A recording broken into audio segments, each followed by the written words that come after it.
Johnny, you're wearing a tie with the image of the 617 Squadron Association with a dam being broken open by flashes of lightning. Yes.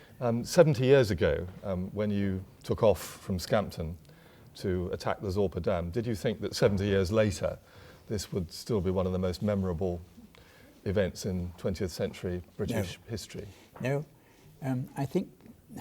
Was it just another trip? We knew it was, yes, a little bit more than that. We knew it was a special trip, but how special, we weren't really sure.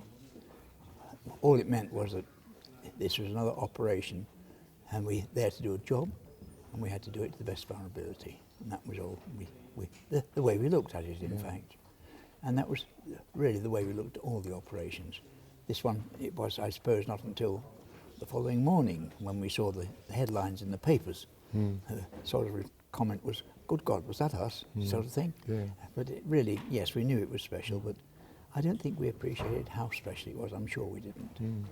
I certainly didn't. How many trips had you done when you... 50. You'd already done 50? Altogether 50. So that was two tours? We just finished our first tour with 97 Squadron and 30 trips. And then I flew with Joe McCarthy, who was an American in the Canadian Air Force. 6'3", same breadth almost, big in size, big in personality, but also big in palatability, which was the crucial thing. And somehow he and I just seemed to hit it off together, just like that. Who were the other members of your crew? Navigator was Don McLean, Canadian Air Force. The mid-upper gunner, the rear gunner, David Roger, was also Canadian Air Force.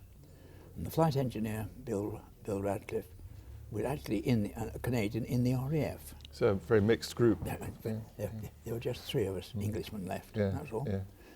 Yeah. What do you remember, you flew with McCarthy and your colleagues to the Zorpa Dam. Other things you remember about the trip itself, the journey out, the flight back? Well, first of all, we had trouble before getting out. Yes. Because our aircraft didn't want to go that night. We had to use the backup. The only reserve that was there. So we were 30 minutes late taking off to start with. On the route out, on the special aircraft, the mid-upper turret had been taken off, and so the mid-upper gunner was flying in the front turret. And on the way out, just south of Ham, we saw this goods train chugging along at right angles to our track, and Ron Batson in the front turret said, "Can I have a go, Joe?" And I think reluctantly Joe said, "Well, yes, all right." So Ron opened up with these little 303s, this goods train. What we didn't know was it wasn't just a goods train, it was an armoured goods train, and it replied with more than 303s. Right. And we knew we'd been hit. 20 millimetre flak or something? It didn't affect the aircraft performance, so we just pressed on. The aircraft was hit. Didn't find out until later what had happened. And so then we eventually arrived at the Zorpa. And you would be map reading in the front? Yes. So you have maps on strips. That was our only means of navigation. So you're talking to the navigator. So he also had the map. Yeah. And he would tell me what I should be seeing. Yes. And you'd tell him what you were seeing. Yes. Yeah. And so between us we managed to work it out. Yes. and keep the courses fairly clear. Yes. But map reading at very low level is not easy because everything goes past so fast. It was claimed to be 100 feet. Yes. But usually it's rather less than that. Right. But it was from the first time when we first joined the squadron was first formed, and we were told it was going to be low flying. It was absolutely wonderful. Here am I lying in the front, and the ground was just whizzing past. It's great, it really was. In training session, one of the routes of our cross country took us over the tulip fields in Spalding in Lincolnshire. Yeah. And the poor old tulips straight over, you know. And but I'm sure that knowing Lincolnshire farmers as I do, they wouldn't allow that sort of damage without claiming an awful lot for it, probably far more than they'd have got for their product anyway. But there must have been an awful lot of compensation paid so out you're for doing that. the bulb growing industry a favour by The other thing during that training session was that there's a place in Lincolnshire called Sutton Bridge. Yes. With a bridge over the, Yes. you know it. Yeah, I do. Yes. Flying up from the south, the electric cables also go over the canal. And the practice was to fly under the cables and up over the bridge, which was great fun. Was it? It wasn't scheduled, but we did it. But it was, I talked recently to someone who had a relative living in Sutton Bridge at that time, and she could tell me that the inhabitants were scared stiff about all these low-flying aircraft floating around, which was quite something. But that was during the training, of course. When, on the actual flight at night, it was a question of flying as low as you could, safely as you could. But a question also of keeping your eyes wide open for things that you didn't know, like electric cables and the like, exactly where they were, and you had to see them before you got there, obviously, as some people found out, unfortunately. Not everybody did. They didn't know. Yes. Yeah. Yes. The concentration required, I mean, the trip was what, 5-6 hours? Something like that, yeah. And so, and for a lot of that time, apart from when you're flying over the sea, well, even then you have to concentrate. You can't very well map read over the sea, of No, course. That's no, the trouble. but over the land, over that's occupied Europe, over Holland and Germany, the concentration must be phenomenal to sort of keep alert for that time. It's difficult to describe it, really, apart from the fact that that was the job that we were supposed to do. That was what we were there for. Yeah. And so we just got on with the job that we had to do.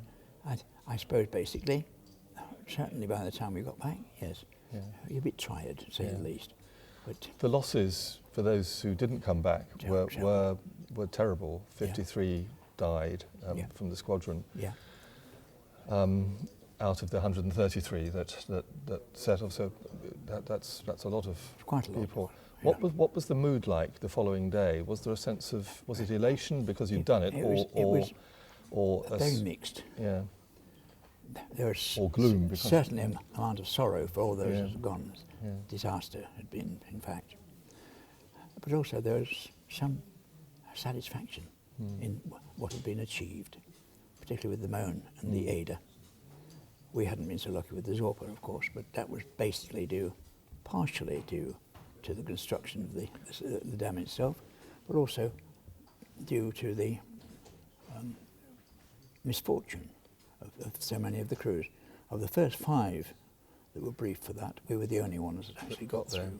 And there was only one of the 3 reserves that got through after that. So there were only 2 attacks on the Zorpa altogether. And Barnes Wallis had told us that in his estimation it would need at least 6 to crack that dam. If you can crack it, the water pressure will do the rest. And seeing the amount of water there was in it, I wouldn't be surprised at that pressure getting through. You made about a number of runs to drop the mine back and forth across the Zorpa, did you not? How many was it? 8 or 9? It was an attack which we hadn't practiced at all, and so it was learning from scratch there. And what they hadn't told us at briefing was that there was a church steeple on the side of the hill from which we were supposed to be making the attack, and the briefed process was to fly with the port arter engine along the dam itself, which put the bomb on the water side, and to estimate to drop the bomb at about as near the centre of the dam as you could. We weren't, of course, spinning the bomb at that stage. It was an inert drop, and so the conditions of dropping didn't apply in height or speed or anything else. I found out very quickly how to become the most unpopular member of the crew. If I wasn't satisfied, I called dummy run. If Joe wasn't satisfied, he just pulled away and left me to call dummy run. And after the 6th or 7th of those, voice from the rear turret, Dave Roger, who was our crew comedian, in fact, won't somebody get that bum out of here? On the 10th run,